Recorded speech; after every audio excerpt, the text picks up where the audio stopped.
बिस्मिल्लाहिर्रहमानिर्रहीम। आज हम अपना चैप्टर नंबर 2 बायोलॉजी का स्टार्ट कर रहे हैं। सबसे पहले वेलकम टू माय चैनल।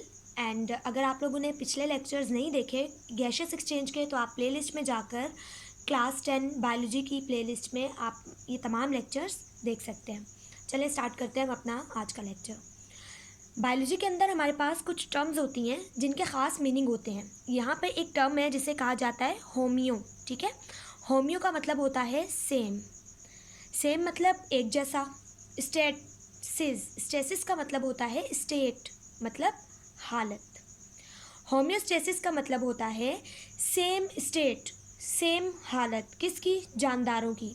असल में होमियोस्टेसिस क्या है? होमियोस्टेसिस जानदारों की इन्वायरमेंट को बरकरार रखना, कि अगर एक इंसान है उनमें तमाम चीज़ें एक ख़ास लिमिट में बरकरार रहती हैं। एग्जाम्पल ले लेते हैं हम, अगर कैल्शियम कहें तो हमारी बॉडी में अगर कैल्शियम की कमी है, इसका मतलब किसी ख़ास मिकदार जितना कैल्शियम को होना चाहिए था, अब वो उससे कम हो गया है, इसका मतलब वो नॉर्मल से कम है। होमियोस्टेसिस हमारे पास लिविंग ऑर्गेनिजम्स की तमाम चीज़ों को एक लिमिट में रखती है, सेम हालत में रखती है, ताकि जानदार को किसी किस्म की भी कोई प्रॉब्लम ना हो। होमियोस्टेसिस एक सेट ऑफ मैकेनिज्म है, सेट ऑफ मेटाबॉलिज्म है। मेटाबॉलिज्म मीन्स बॉडी में रिएक्शन। ये एक सेट है बॉडी में रिएक्शंस का विच मेंटेन, जो क्या करती है? मेंटेन करती है, बरकरार रखती है internal environment of an organism, जानदारों की इंटरनल इन्वायरमेंट को। इंटरनल इन्वायरमेंट में क्या क्या चीज़ें आ जाती हैं? हम एग्जाम्पल लेते हैं, हमारा टेम्परेचर। हम कभी भी ऐसा नहीं होता कि सर्दी है और इंसान जमने लग जाए और गर्मी है तो वो पिघल जाए, नहीं, बिल्कुल ऐसा नहीं होता। हमारा बॉडी टेम्परेचर हमेशा सेम रहता है। इसी तरह पानी, वाटर के, अगर आप बहुत कम पानी पी रहे हैं तो पानी की कमी हो जाएगी और आपकी बॉडी में कुछ डिसफंक्शनिंग, खराबी आना शुरू हो जाएगी, आप बीमार रहना शुरू हो जाएंगे। इसका मतलब ऐसा कोई सिस्टम है जो हमारी बॉडी में इस टेम्परेचर को, इस वाटर को और बाकी तमाम चीज़ों को क्या करता है? एक ख़ास लेवल पर रखता है। उसी सेट ऑफ मैकेनिज्म को कहा जाता है होमियोस्टेसिस, जो कि हमारी बॉडी की इन्वायरमेंट को सूटेबल लिमिट के अंदर क्या करती है? मेंटेन कर रही होती है। अब हमारे पास होता कैसे है कि अगर बॉडी के अंदर कोई चेंज आ रहा है तो कैसे पता चलेगा? होमियोस्टेसिस का मतलब है चीज़ों को बरकरार रखना या चीज़ों को जो है एक हालत पर मेंटेन करना। अब कैसे बॉडी को पता चलेगा? हम एक एग्जाम्पल लेते हैं कि हम किसी ऐसी जगह पर चले गए जहाँ बहुत ज़्यादा गर्मी है। अब कंडीशन क्या है? देखिए, कंडीशन का मतलब है आपको किस चीज़ का सामना करना पड़ रहा है, आपके पास टारगेट क्या आ रहा है। तो मैं एक एग्जाम्पल ले लेती हूँ कि होमियोस्टेसिस कैसे काम करती है। तो मैंने एग्जाम्पल ले ली कि मैं एक ऐसी जगह चली गई जहाँ टेम्परेचर जो है वो बहुत ज़्यादा है, बहुत ज़्यादा है। अब कंडीशन क्या आई कि टेम्परेचर इंक्रीज़ हो गया। अब मेरे पास कंडीशन है इंक्रीज़ की, कि टेम्परेचर क्या हो गया? बहुत ज़्यादा इंक्रीज़ हो गया। रिसेप्टर हमारे पास वो स्पेशल ऑर्गन होते हैं या स्पेशल सेल होते हैं। कोई स्पेशल ऑर्गन होगा या फिर कोई सेल होगा जो हमारे पास कोई भी चीज़, कोई भी चेंज क्या कर सके? महसूस कर सके। कंडीशन हमारे पास कोई भी चेंज होती है, रिसेप्टर हमारे पास वो स्पेशल टाइप ऑफ सेल्स होते हैं जो उस चेंज को पहचान सकते हैं कि हाँ, यहाँ पर चेंज हुआ है। आपकी जो स्किन होती है, स्किन के अंदर हमारे पास थर्मो रिसेप्टर होते हैं। जैसे ही टेम्परेचर में चेंज आता है वो रिसेप्टर उसे डिटेक्ट कर लेते हैं। डिटेक्ट मीन पहचान लेते हैं कि अब कोई चेंज आ चुका है। फिर वो क्या करते हैं? कंट्रोल सेंटर के पास जाते हैं। कंट्रोल सेंटर हमारे पास होता है या तो ब्रेन या फिर स्पाइनल कॉर्ड। इसके अलावा हमारे पास यहाँ ग्लैंड्स भी हो सकते हैं, लेकिन अभी हम लोग सिर्फ ब्रेन एंड स्पाइनल कॉर्ड के बारे में पढ़ेंगे यहाँ पर। अब जैसे रिसेप्टर ने बताया ब्रेन को कि हमारे पास टेम्परेचर हाई हो गया है, तो ब्रेन में एक पार्ट, जो कि मैं ऑलरेडी बता चुकी हूँ, हाइपोथैलेमस ब्रेन का एक पार्ट है, जिसे जैसे ही पता चलेगा टेम्परेचर इंक्रीज़ हुआ है वो उसे कम करने की कोशिश करेगा। अब कैसे कम करेगा? आपको पसीना आना शुरू हो जाएगा, आपको इंतहाई तेज़ गर्मी लगना शुरू हो जाएगी, आप एकदम उठेंगे, या तो नहा लेंगे या फिर पंखे के सामने बैठ जाएंगे। या आपका क्या होता है? रिस्पॉन्स, आप कुछ ऐसा करते हो जिससे वो चीज़ सही हो जाए। अब क्या होगा? Condition back to normal. अब जो टेम्परेचर बढ़ा था वो वापस नॉर्मल होने लग जाएगा और कम्प्लीटली दोबारा सेट पॉइंट पर आ जाएगा। मैं एक बार दोबारा रिपीट कर रही हूँ कि होमियोस्टेसिस हमारे पास बॉडी को सेम हालत में रखने का नाम है, कि बॉडी की तमाम चीज़ें एक ख़ास हालत में मेंटेन रहें। तो कंडीशन मतलब कोई भी चेंज आ जाए, या तो कोई चीज़ चेंज होकर बढ़ जाए या कम हो जाए, तो मतलब चेंज आ गया। रिसेप्टर वो चीज़ है जो उस चेंज को पहचानेगी, डिटेक्ट करेगी, फिर वो बताएगी किसे, कंट्रोल सेंटर को, जो कि ब्रेन भी हो सकता है और स्पाइनल कॉर्ड भी। और ब्रेन और स्पाइनल कॉर्ड उसे पहचान कर उसे सही करेंगे, सही करने के बाद वो चीज़ दोबारा नॉर्मल हो जाएगी। इसी तरह हम एक एग्जांपल लेते हैं।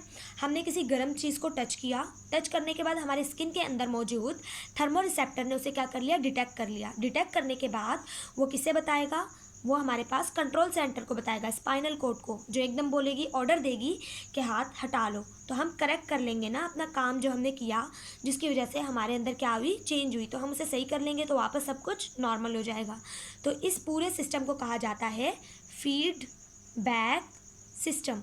देखो, फीडबैक सिस्टम का मतलब है कि जवाब देने वाला सिस्टम। एग्जाम्पल लेते हैं, अगर मैं आपको वीडियो बना के दे रही हूँ और मैं आपसे कहूँ कि आप अपना फीडबैक मुझे ज़रूर दीजिएगा कि आपको ये वीडियो हेल्पफुल हुई, आपको इससे कुछ समझ आया या नहीं आया, या इस वीडियो में क्या क्या चीज़ें थी जो आपको लगा कि सही होनी चाहिए। तो ये चीज़ होती है फीडबैक। अब ये पूरा सिस्टम जो है, ये पूरा का पूरा एक होम्योस्टेसिस का पाथ चला रहा है, जिसे हम कहते हैं फीडबैक सिस्टम। फीडबैक सिस्टम वो सिस्टम है जो क्या करता है, रेगुलेट करता है होम्योस्टेसिस को। उसके बाद हम पढ़ेंगे adaptation of plant for different internal conditions. अब होता क्या है कि अगर हम एक चीज़ नोट करते हैं कि एडेप्टेशंस क्या होती हैं। एडेप्टेशंस का मतलब होता है माहौल के साथ साथ खुद को ढाल लेना। अगर यहाँ पर कराची में कोई इंसान है तो वो बहुत ज़्यादा ठंड का आदी नहीं है, अगर वो मरी चला जाता है तो उसे बहुत ज़्यादा ठंड फील होगी और वो बहुत ज़्यादा फील करेगा कि भाई बहुत ज़्यादा सर्दी है। लेकिन मरी में रहने वाले इंसान को इतना फील नहीं होगा और ना ही वो इतना ज़्यादा डिस्टर्ब होगा। लेकिन यहाँ से जाने वाला इंसान अपनी रूटीन बहुत ज़्यादा डिस्टर्ब कर लेगा। क्यों? क्योंकि हर इंसान अपने इर्द गिर्द के माहौल से अडेप्ट हो जाता है, आदी हो जाता है उस जगह का। तो जैसे ही वो अपनी जगह चेंज करता है तो उसे क्या होती है, बहुत सी प्रॉब्लम्स फेस करनी पड़ती है। इसी तरह मुख्तलिफ एरिया के मुख्तलिफ प्लांट्स होते हैं। जैसे पंजाब साइड में हमारे पास वो प्लांट्स होंगे जो गर्म एरिया में ग्रो करते हैं। इसी तरह अगर हम मरी साइड चले जाएँ तो वहाँ पर हमारे पास खुश्क मेवा जात के प्लांट्स होंगे जो कि ठंडे इलाकों में होते हैं। तो ये चीज़ होती है कि हर जगह की हर ऑर्गेनिज्म अपनी जगह के हिसाब से क्या होता है, अडेप्ट होता है, उस जगह का आदी होता है। अब हम यहाँ पर कुछ बातें पढ़ेंगे कि हमारे पास होम्योस्टेसिस की 3 चीज़ें होती हैं, 3 एस्पेक्ट्स होते हैं। 3 मेन एस्पेक्ट्स ऑफ होम्योस्टेसिस के होम्योस्टेसिस मेनली किन 3 चीज़ों को रेगुलेट करती है या कंट्रोल करती है। ओस्मो रेगुलेशन, जहाँ पर भी बायो में आप ओस्मो देखें तो ओस्मो का मतलब होता है वाटर, ठीक है। ओस्मो का मतलब होता है वाटर, रेगुलेशन मतलब रेगुलेट करना, कंट्रोल करना, उसको एक ख़ास लिमिट में रखना। तो ओस्मो रेगुलेशन क्या है, regulation of water and salt condition. अगर आपको फर्स्ट चैप्टर के लेक्चर्स आपने देखे हैं तो आपको ये बात मैंने बताई थी कि जहाँ जहाँ सॉल्ट होता है या फिर जहाँ जहाँ सॉल्यूट होता है पानी वहीं जाता है। तो हमारे पास ऑस्मो रेगुलेशन के अंदर हम सॉल्ट प्लस वाटर दोनों को क्या करते हैं, रेगुलेट कर रहे होते हैं। अब हमारे पास नेक्स्ट एस्पेक्ट है थर्मो रेगुलेशन। थर्म का मतलब होता है हीट, हीट या फिर टेम्परेचर। तो हमारे पास थर्म का मतलब हो गया हीट या टेम्परेचर, रेगुलेशन का मतलब रेगुलेट करना। तो थर्मो रेगुलेशन हमारे पास क्या करता है, टेम्परेचर रेगुलेट करता है बॉडी का विद इन सूटेबल लिमिट। अब टेम्परेचर की एक रेंज होती है कि इतने से इतने तक टेम्परेचर हो सकता है, अगर उससे ज़्यादा हुआ तो हमारे पास क्या हो सकता है, बुखार हो सकता है या कोई एबनॉर्मल कंडीशन चल रही है, लाइक बैक्टीरिया कोई अटैक कर चुका है बॉडी पे। अब हम आगे चलते हैं, एक्सक्रीशन।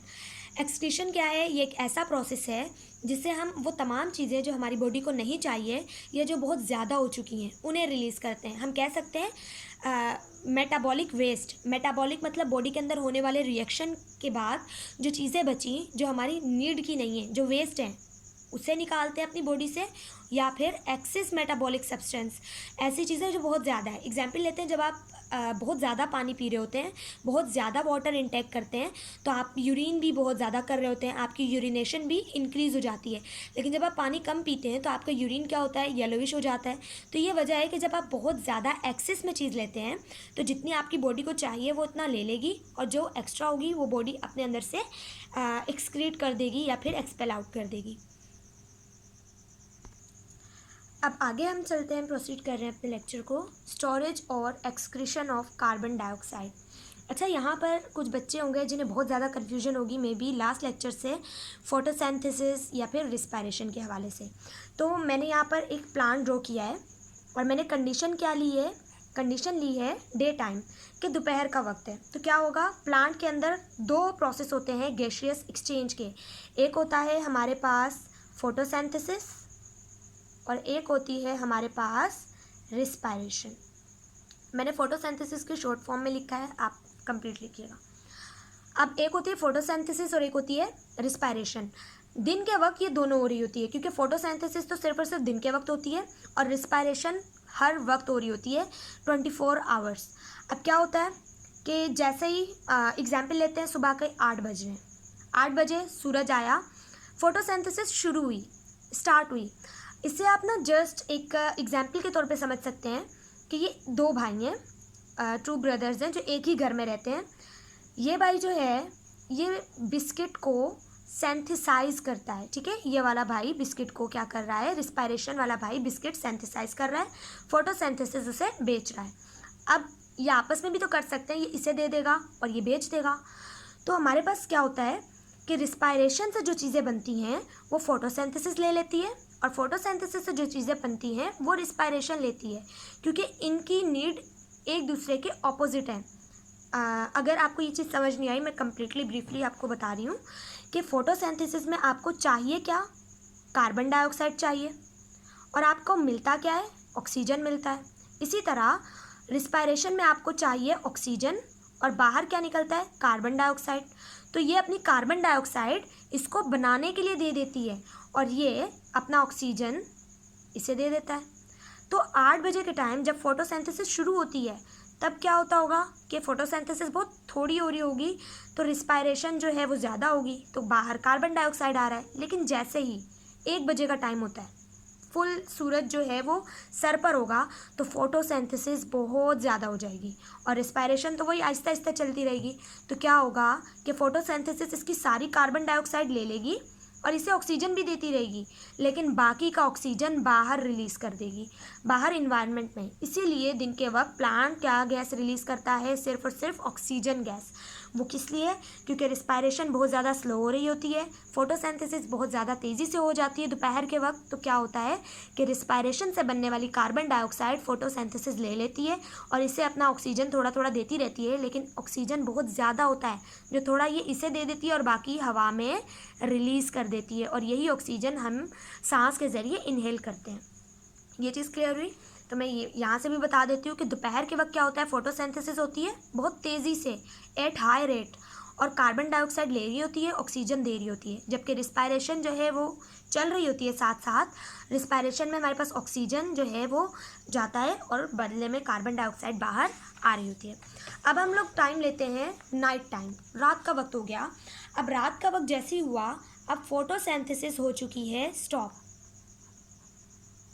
अब फोटोसिंथेसिस तो नहीं हो रही, क्योंकि सूरज की रोशनी की सनलाइट के प्रेजेंस में ही फोटोसिंथेसिस होती है। अब फोटोसिंथेसिस बिल्कुल नहीं हो रही, अब सिर्फ और सिर्फ क्या हो रहा है, रिस्पायरेशन हो रही है।